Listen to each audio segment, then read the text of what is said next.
예수께서 이르시되 나는 부활이요 생명이니 나를 믿는 자는 죽어도 살겠고 무릇 살아서 나를 믿는 자는 영원히 죽지 아니하리니 이것을 내가 믿느냐. 아멘.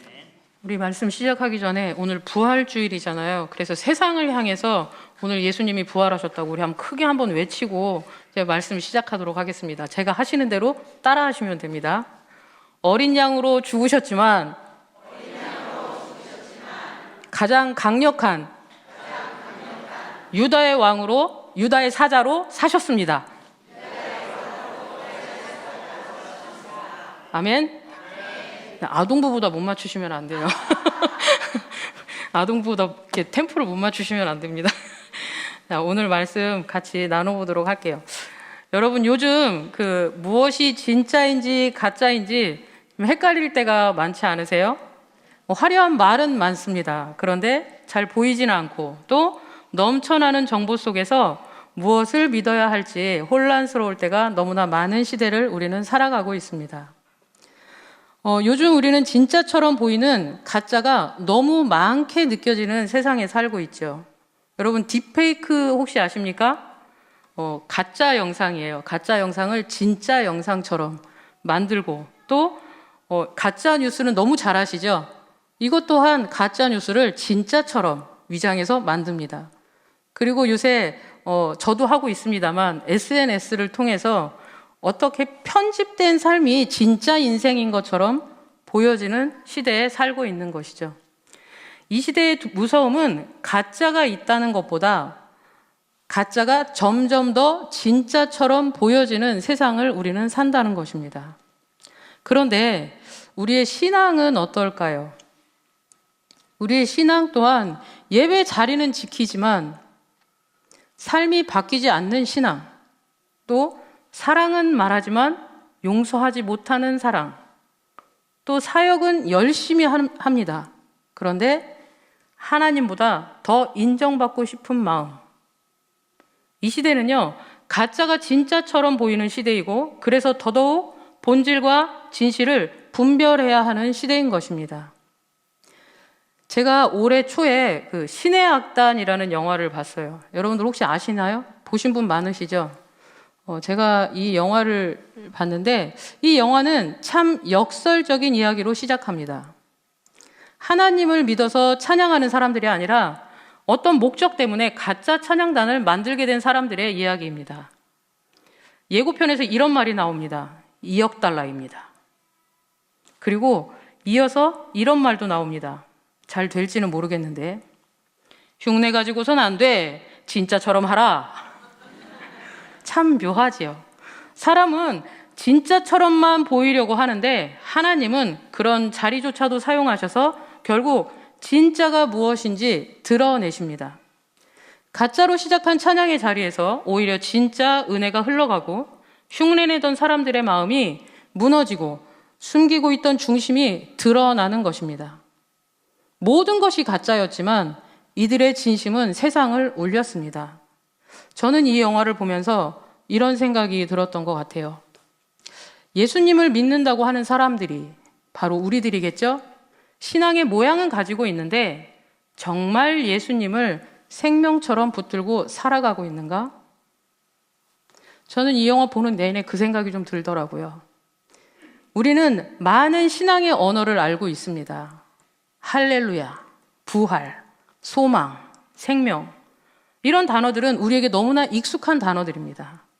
그런데 정말 우리의 마음의 깊은 자리에서는 그 신앙의 언어를 붙들고 살아가고 계십니까? 여러분, 예수님 믿습니까? 이 정도면 안 되는데요. 예수님 믿습니까? 그럼 제가 하나 더 여쭙겠습니다. 예수님을 믿는다면 예수님의 자녀답게 그에 합당한 삶을 살아가고 계십니까? 자신 없으세요? 아동부는 아멘 하던데요? 아직 뭘 모르니까요. 이 질문은 다른 사람을 향한 질문이 아니라 오늘 말씀 앞에 선 우리 자신에게 던지는 질문이어야 합니다. 오늘 부활주일이죠. 해마다 다가오는 부활주일입니다. 너무 익숙하게 혹은 덤덤하게 이 부활주의를 보내고 계시진 않으십니까? 스스로에게 질문해 보시기 바랍니다. 나는 신앙생활은 익숙한데 정말 예수님을 붙들고 살아가는 사람인가? 나는 부활은 안다고 말하는데 정말 부활의 주님을 소망으로 삼고 살아가고 있는가? 부활절은 단지 예수님이 살아나셨다라는 과거의 사건을 기념하는 날만이지는 않을 것입니다. 부활절은 내가 지금 무엇을 소망하고 붙들고 사는가를 드러내는 날입니다. 오늘 우리가 요한복음 11장 본문을 읽었는데요. 우리가 읽은 본문 25절에서 26절 그 전에 25절 이전에 우리가 너무나도 잘 아는 사건이 나옵니다. 바로 죽은 나사로에 대한 이야기입니다. 나사로가 병들었고 죽었습니다. 나사로에게는 두 명의 누이가 있었죠. 바로 마르다와 마리아입니다. 이들 남매는요, 예수님을 믿는 사람이었어요. 그리고 예수님과 아주 가까운 사람이었습니다. 그런데도 그들의 집에 죽음이 들어왔습니다. 이 말씀은 우리에게 아주 중요한 사실을 시사해 줍니다. 예수님을 믿는 사람이라고 해서 슬픔이 비껴가는 것은 아니라는 것입니다. 또 믿음이 있다고 해서 상실과 눈물과 답답함이 없는 것도 아니라는 것입니다. 오늘 말씀은 믿음 없는 사람들의 이야기가 아니에요. 믿는 사람인데도 그 슬픔 속에서 흔들리는 사람들의 이야기입니다. 우리가 그 이야기 속으로 한번 들어가 보려고 합니다. 첫째로 믿는 사람도 죽음과 슬픔 앞에서 흔들린다는 것입니다.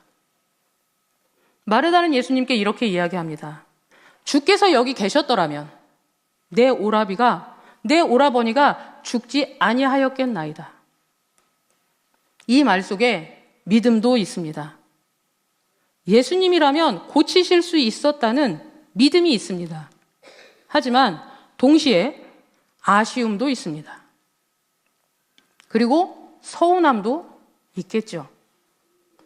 어쩌면 원망에 가까운 마음도 들어있을지 모르겠습니다. 여러분, 그런데 이 말이 참 우리 이야기 같지 않으세요? 저는 이 본문을 묵상하면서 내 얘기하는 것 같은데 이런 생각이 들었거든요. 우리가 고난당할 때, 답답할 때, 아플 때, 힘들 때, 고난에서 벗어나지 못할 때 주님 왜 지금이에요? 주님 왜 늦으셨어요? 왜 나는 이렇게 오래 기다려야 하죠? 왜 우리 가정에 이런 일이 일어납니까? 여러분, 우리도 똑같습니다. 사랑하는 사람의 죽음 앞에서, 또 무너진 관계 앞에서, 실패한 계획 앞에서, 회복되지 않은 상처 앞에서 오래 붙들고 기도하던 제목들이 죄송합니다. 여전히 풀리지 않는 이 현실 앞에서 우리는 흔들립니다.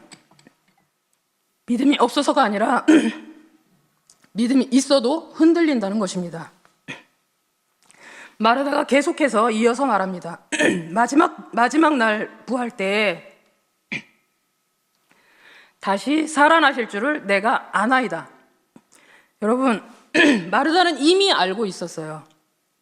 부활이 있다는 사실을 이미 알고 있었습니다. 하지만 그 부활이 오늘의 슬픔을 뚫고 들어오는 현재의 능력으로는 연결되지 못했다는 것입니다. 우리도 늘 그렇습니다. 우리 부활 압니다. 우리 사도신경도 늘 고백하죠. 본디오 빌라도에게 고난을 받아 십자가에 못 박혀 죽으시고 장사된 지 사흘 만에 죽은 자 가운데서 다시 살아나셨으며, 우리 오늘 부활절 예배도 드렸습니다. 그런데 실제 삶에서는 여전히 죽음의 공포가 더 크게 느껴지고 현실의 절망이 더 크게 느껴집니다. 눈앞에 놓인 문제 앞에서 부활의 소망보다는 한숨이 먼저 나올 때가 많습니다. 왜 그럴까요? 우리는 부활을 지식으로는 믿지만 소망으로 붙들지는 못할 때가 있기 때문입니다. 사랑하는 우리 공동교회 성도 여러분, 지금 저를 굉장히 걱정스러운 눈으로 쳐다보고 계신데요. 저랑 같이 좀 릴렉스 하시죠. 오늘 말씀은요, 흔들리는 믿음을 정죄하고 있지 않습니다. 오히려 주님은 흔들리는 사람 앞으로 찾아오셨습니다. 눈물 속에 있는 사람을 외면하지 않으셨습니다. 죽음의 현실 앞에 서 있는 사람에게 다가가신 것입니다. 혹시 이 자리에 마음이 흔들리는 분 계세요? 기도했지만 답이 보이지 않는 분 혹시 계십니까? 마르다처럼 주님 왜 늦으셨어요? 주님이 이곳에, 주님이 이 문제 가운데 계셨더라면 이렇게 묻고 싶은 분 안 계세요?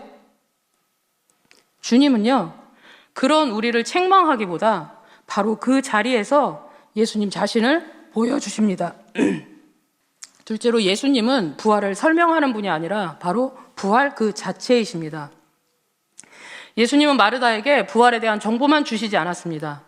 언젠가 부활이라는 일이 일어날 거야 라고만 말씀하시지 않았다는 것이죠. 예수님은 이렇게 말씀하셨어요. 나는 부활이요 생명이니. 이 말씀 너무 중요합니다. 예수님은 부활을 가르치실 뿐만 아니라 부활 그 자체이신 분이십니다. 예수님은 생명을 주시는 분이실 뿐만 아니라 생명 그 자체이신 것입니다. 그렇기 때문에 예수님은 여러분의 삶의 이유가 되어야 합니다. 그리고 여러분의 삶의 목적이 되셔야 하는 것입니다. 이어서 계속 예수님은 이렇게 말씀하시죠. 나를 믿는 자는 죽어도 살겠고 무릇 살아서 나를 믿는 자는 영원히 죽지 아니하리니. 이 말씀 안에는요, 두 가지를 말씀하고 계세요. 첫 번째는 죽어도 산다는 소망입니다. 예수 믿는 사람에게 죽음은 끝이 아닙니다. 여기서 죽어도 살겠고 라는 말, 이 앞에는요, 헬라어 부사 칸이라는 부사가 들어가 있어요. 이 뜻이 무엇이냐? 비록 뭐뭐일지라도. 그래서 그가 죽은 후에 다시 산다는 말이 아니라 그가 죽을지라도 계속해서 살겠다라는 말입니다. 이것은 믿는 자가 받은 영생이 그 육신의 죽음 때문에 중단되지 않는다라는 의미입니다. 죽음은 마지막 패배가 아닙니다. 주님 안에서 죽음조차도 생명으로 이어지는 문으로 연결된다라는 것입니다. 그리고 두 번째로 이렇게 말씀하시죠. 현재의 믿음으로 죽음을 잠식당하지 않는 삶을 살아간다는 뜻인데요. 살아서 믿는 자는 영원히 죽지 않는다라고 말씀하십니다. 예수님을 믿는 사람은 장차 천국 가는 사람일 뿐만 아니라 이미 지금부터 생명의 통치 아래 살아가는 사람입니다. 예수님을 믿는 사람은 장차 천국 가는 것으로 끝나는 것일까요? 아니요. 우리 죽어서 물론 천국 갑니다. 하지만 지금 여러분이 살아가고 있는 이 삶의 현장, 이 안에서 생명을 누리셔야 하는 것입니다. 절망이 아예 없다는 것이 아니에요. 눈물이 없다는 것이 아니에요. 그러나 절망이 마지막 결론이 되지는 않는다는 것입니다. 왜냐하면 예수님은요, 살아계시기 때문입니다. 여러분, 부활의 신앙은요, 무덤이 없다라고 말하는 것이 아닙니다. 눈물이 없다라고 말하는 것이 아니고 아픔이 없다라고 말하는 것이 아닙니다. 부활 신앙은 무덤보다도 더 크신 그 주님이 계신다는 것을 고백하는 것입니다. 그리고 세 번째로 산 소망은 오늘도 살아계신 예수님을 붙드는 믿음이라는 것입니다. 우리 각 사람에게는 무덤 같은 자리가 있습니다. 여기에 모두 다 환한 얼굴로 예쁜 옷 입고 앉아 계시니까 다 좋아 보이시죠? 아니요. 여러분 마음속에 누구든지 하나쯤은 무덤을 가지고 있다는 거예요. 끝난 것처럼 보이는 관계가 있을 수 있습니다. 또 다시는 회복되지 않을 것 같은 마음의 상처가 있을 수 있어요. 기도해도 달라지지 않는 현실이 있을 수 있습니다. 가정의 무게, 건강의 문제, 외로움, 후회, 그리고 때때로 찾아오는 죄책감. 여러분, 부활절은요, 이런 고통에 대해서 그것은 아무것도 아니야 라고 말하는 그런 날이 아니라는 것입니다. 오히려 부활절은 그 무덤이 정말 무덤일지라도 예수님께서는 그 앞에 서 계신다는 것을 선포하는 날인 것입니다. 예수님은 죽음을 피하지 않으셨습니다. 죽음의 현장 한 복판으로 친히 들어가셨습니다. 그리고 바로 그 자리에서 이렇게 말씀하시는 것이죠. 나는 부활이요 생명이니. 여러분, 기독교의 소망은 무엇일까요? 기독교의 소망은요, 예수님 그분 자신이십니다. 단지 상황이 나아지거나 문제가 빨리 해결되거나 환경이 변하는 것, 이것이 우리의 궁극적인 소망이 될 수 없다는 것입니다. 그래서 우리는 이렇게 고백했으면 합니다. 우리의 산 소망은 건강이 아닙니다. 우리의 산 소망은 형편의 회복만은 아닙니다. 우리의 산 소망은 어떤 누군가에 의한 것도 아닙니다. 우리의 산 소망은 오직 부활이요 생명이신 예수님 그분 자신입니다. 바로 이것이 복음입니다. 복음은요, 내 문제를 없애주겠다라는 말로 끝나지 않습니다. 복음은 내가 너와 함께 하겠다. 내가 너의 생명이 되겠다. 내가 너의 마지막 소망이 되겠다라고 약속하시는 우리 주님의 선언인 것입니다. 사랑하는 우리 성도 여러분, 산 소망은요, 살아계신 예수님께서 바로 나의 소망이 되신다는 고백입니다. 내 믿음이 흔들리는 그 순간에도 나를 붙들어 주시는 주님은 살아계십니다. 제가 그 신의 악단이라는 영화 속의 사람들을 보면서 이 사람들은요, 처음에는 진짜 믿음 때문에 찬양한 것은 아니었어요. 목적과 계산 때문에 찬양을 흉내내서 불렀던 것이죠. 2억 달러라는 돈을 국제기구에서 따내기 위해서 가짜 교회를 만들고 가짜 찬양단을 만들고 가짜 부흥회를 합니다. 그런데 그 흉내의 자리에서 오히려 진짜를 드러나기 시작합니다. 사람은 모양을 만들었을지는 모르겠습니다. 하지만 하나님은 그 자리 중심에 들어가셔서 그 중심을 흔드십니다. 여러분, 우리도 그럴 수 있어요.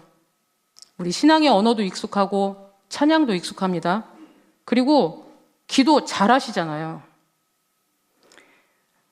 여러분, 우리에게 부활절은요, 해마다 다가오는 절기입니다.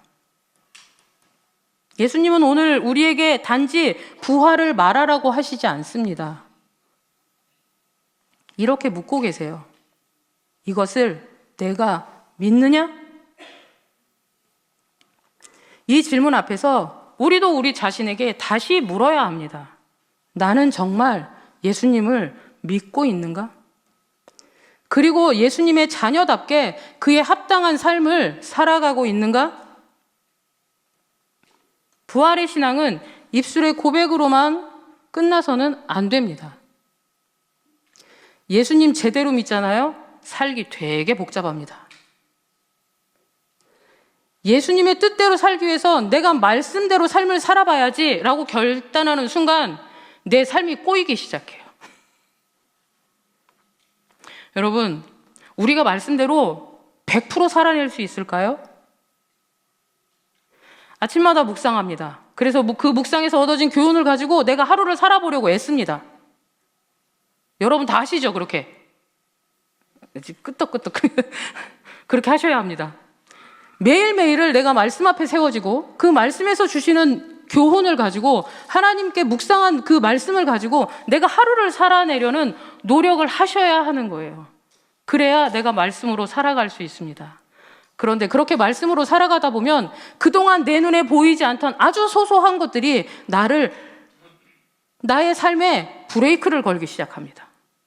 그전엔 이것쯤은 아무것도 아니었는데 갑자기 이게 죄로 느껴진다든가. 그전에는 내가 누구를 미워할지라도 충분히 이유가 있었는데 그것에 대해서 하나님이 내 마음 안에 말씀하십니다. 용서해라. 그거 굉장히 힘든 일이거든요. 제가 하나님께 이런 고백을 한 적이 있습니다. 하나님, 제가 예수님의 뜻대로 살아보려고, 하나님의 말씀대로 살아보려고 저 나름대로 엄청 애썼습니다. 그런데 하나님, 진짜 이거 힘드네요. 그래서 한때 이런 기도도 했었습니다. 주님, 제가 깨달으면 할게요. 근데 못 깨달은 건 봐주세요. 그건 어쩔 수 없잖아요. 그런데 하나님은 그렇게 낙낙한 하나님은 아닙니다. 하나씩 나를 만지시기 시작할 때 하나님은 내가 주의 합당한 자녀로 살아갈 수 있도록 나를 세워가시는 분이십니다. 살아계신 예수님을 오늘의 소망으로 붙들고 살아가는 삶, 바로 그런 삶으로 나타나야 하는 것입니다. 여러분, 예수님 믿는다면요, 예수님 믿는 사람답게 살아야겠죠. 예수님의 자녀라면 예수님의 자녀답게 살아야겠죠. 완벽해서가 아닙니다. 넘어지지 않아서가 아닙니다. 살아계신 주님을 붙든 사람이기 때문에, 또 그래서 다시 주님 쪽으로 방향을 돌릴 수 있는 것입니다. 그렇다면 우리가 그렇게 돌릴 수 있는 근거는 무엇일까요? 그것은요, 우리의 어떠함이 아니에요. 내가 신앙이 좋아서? 내가 착해서? 아니요. 우리의 의지나 결단이 아니라 우리 안에 이미 심겨진 하나님의 씨, 곧 우리 안에 거하시는 하나님의 생명 때문입니다. 요한일서 3장 9절에 이런 말씀이 있어요. 같이 한번 읽어보겠습니다. 시작.